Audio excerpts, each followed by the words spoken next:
hero who shattered the wheel and brought salvation to the world.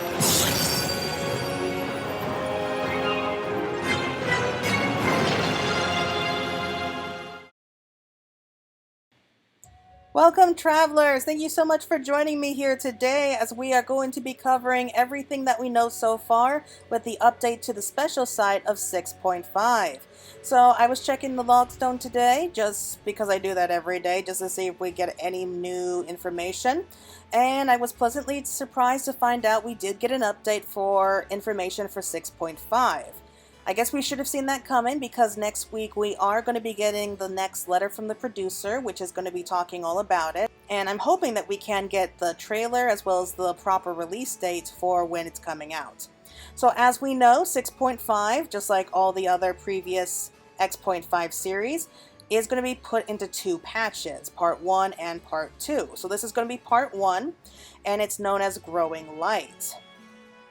So we do have a bunch of content that was released here, just a few hints and clues to what's coming, including the main scenario, the 3rd edition to Myths of a Realm, and so much more. So let's not waste any time and just dive straight on into it.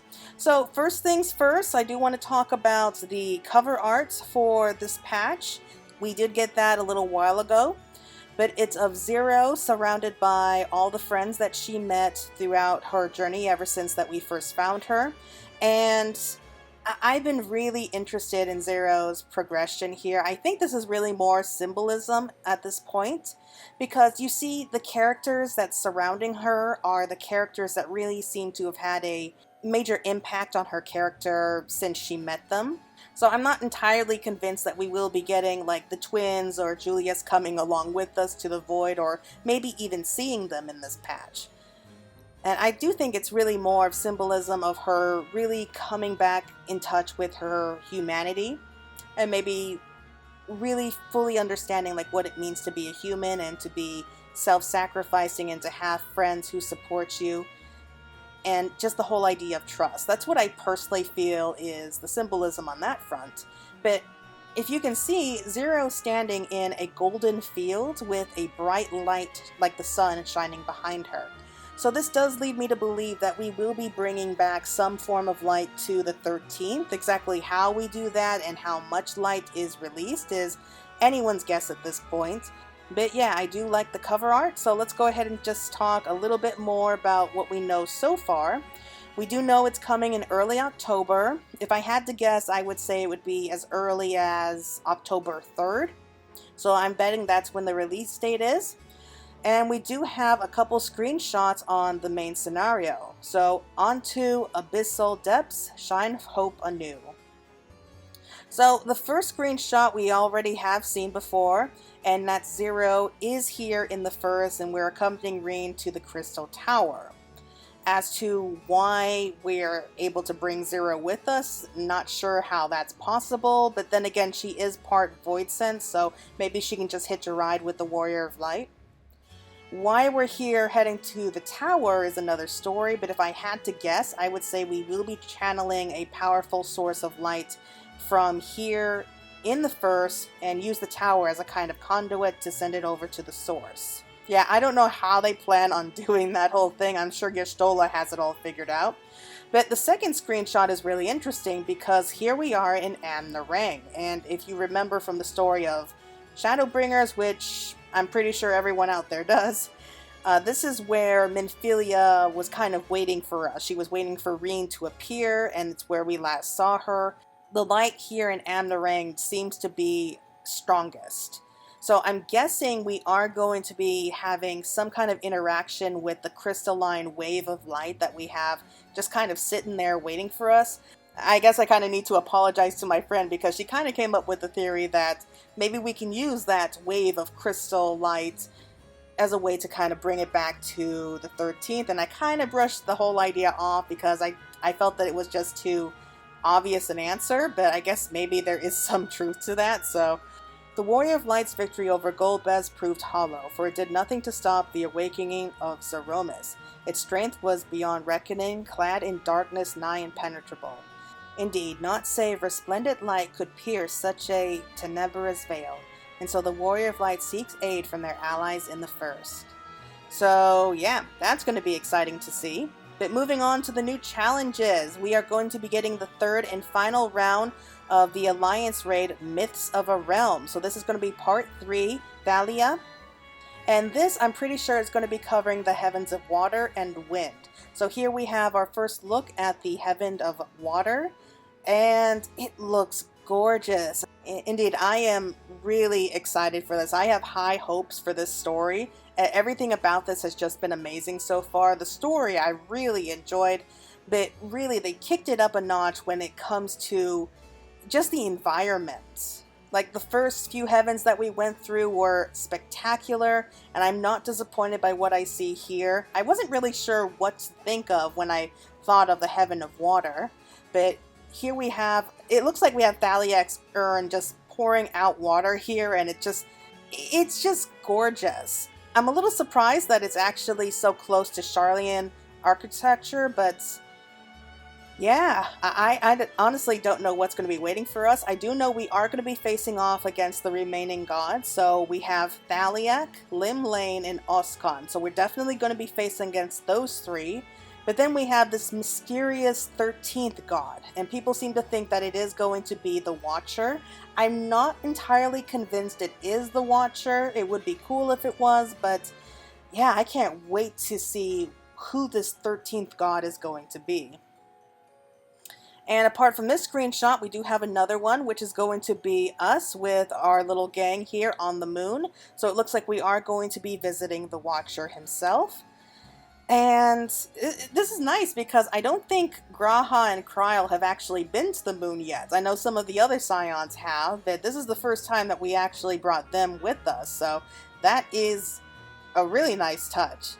And I'm sure that they're all going to be really, really interested to meet the Watcher. So it was out of their undying love for mankind that the 12 constructed the monument at the heart of the Omphalos, that they might never lose sight of their purpose. To answer that love, you must sally forth into their sanctum one last time to grant them their heart's desire. So yes, the storyline I really have enjoyed. It's probably my favorite of the raids actually so far, and so my expectations are really high. And we have the new dungeon, which is the Lunar Subterrane. So those fans of Final Fantasy IV are probably really excited for this. And it looks cool, but freaky at the same time. Like, I kind of get a feeling of the Palace of the Dead mixed in here. But this is definitely taking place on the 13th. I'm not entirely sure why we would be going in here. But again, if you're a fan of Final Fantasy IV, then you know that we did have to run through kind of a crystalline labyrinth on the moon on our way to Zeromus, so I guess that's very appropriate. And we do have a screenshot of one of the bosses. I would say this is going to be either the first or the second boss. Definitely not the third. Probably the second one. I mean, I don't know what to say. I mean, he's kind of like a cross between a baboon, the Joker, and a unicorn all kind of mixed together. I just call it as I see it. But anyway, long has Golbez guarded the location of his domain, a solemn sanctuary wherein he conspired to break the barrier between worlds. It is there, within the recesses of the 13th moon, Zeromus bides its time, gathering the strength that will see Golbez's plan to fruition. But what else could he be guarding in this subterranean labyrinth? What secrets might be laid bare by those willing to brave its abyssal depths? So, judging from that, I would guess that Golbez took Zeromus, and they're now kind of hiding underground just to be on the safe side, while Zeromus gathers up the strength needed to break the barrier between the worlds. But it does sound like there is definitely going to be more than a few secrets that are also buried way down there. Yeah, that's going to be exciting. And here we go with the trials, with the Abyssal Fracture, where we are facing off against Zeromus. And this is a really cool screenshot. We have the Warrior of Light kind of standing alone against Zeromus. And we can't really see what Zeromus fully looks like because we have all this darkness there. But I don't think that's going to be there for too much longer. And I remember what Zeromus looked like way back in Final Fantasy IV. So I can't help but wonder if they're going to keep to that little tradition and make him look like that actual Zeromus? I'm pretty sure they will, but are they going to make him look like that Zeromus, or are they going to do something even freakier with him? Either way, it's going to be a lot of fun. The dread void-sense Zeromus, driven by Ashdaia's longing to return home, is now poised to break the barrier between worlds. And so the Warrior of Light stands fast against the darkness, a flickering beacon of hope. But should they fail, the 13th's deliverance will prove the Source's destruction. Wow, they know how to lay it on thick. They really know, like they're basically coming out and saying, like, the stakes are monumentally high, and if you mess up, you're basically dooming the entire world to being invaded by void-sense. So yeah, no pressure on that end. So otherwise, we have the new Unreal trial, which is going, of course, to be Thordan. And not looking forward to this, if I have to be honest. Thordan was a particular pain to me way back in Heavensward, so not looking forward to reliving that pain, personally. So in the hopes of sating the foe commander's appetite for heralding tales of valor, you dig deep within your memory to recall your battle against the primal King Thordan and the sworn brothers of the Heavensward. The visage in your mind's eye is frighteningly clear, and so you steel yourself to once more endure their righteous fury. Oh, what else can I actually say to that, but good luck! Otherwise, we do have some new adjustments made to the system. So they have decided to add 3 additional dungeons from Stormblood and new NPC companions. So this is going to have all the main scenario dungeons all the way up through Endwalker, with access to NPCs that can go along with you into these dungeons. So I think that covers all of the main scenario quests anyway, so you can play it just straight through with the NPCs if you want. So this is going to be including the drowned city of Scala, the Burn, and the Gimlet Dark. So I think that's the important dungeons all taken care of.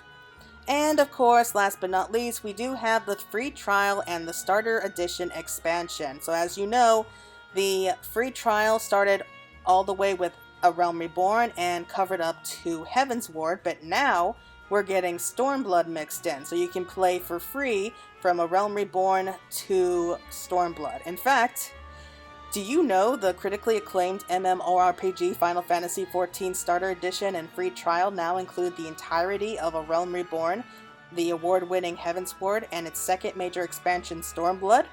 A grand adventure awaits, now up to level 70. So yeah, I have a feeling like a few memes are actually going to be changing now because of this.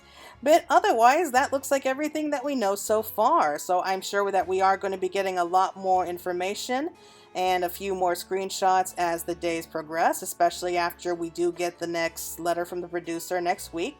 So I hope you're all looking forward to what's coming next for Growing Light. I am both excited and somewhat terrified at what could be coming our way, but I hope you all are too. So until next time, everyone, please take care, and I will be doing additional recaps and updates, so please keep an eye out for that.